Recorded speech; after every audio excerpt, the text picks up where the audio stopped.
How do you measure this modern definition of a marketing team? I'll give you an example because I know this is like awfully abstract.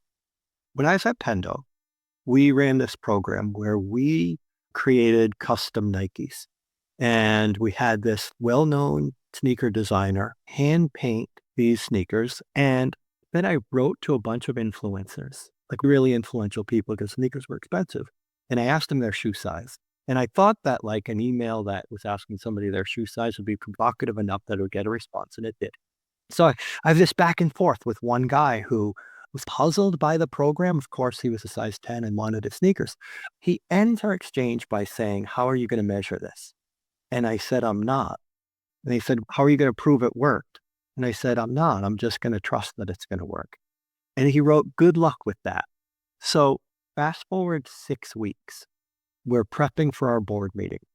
And the sales leader says we had this bluebird. A bluebird is a deal that just shows up in your pipeline that you weren't counting on. And we had this bluebird that was 5x our normal deal size. And it just showed up in our pipeline.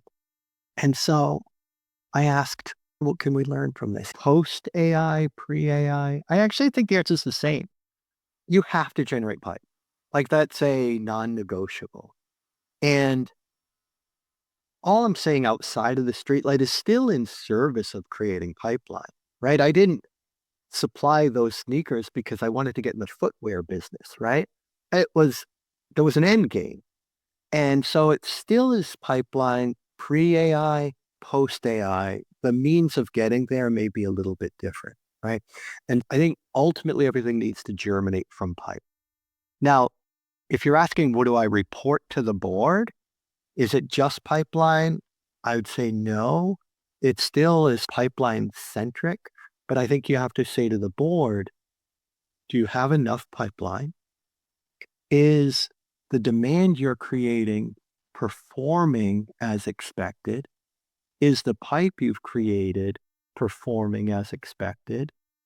And are you doing this in a way that is within your cost parameters as a business, or are your costs going up? Is there something to worry about on the economic side of the of go to market? So it's still pipe, but I think you have to give the board one or two generations removed from the absolute pipeline number so that they can have confidence or concerns moving into the out quarters.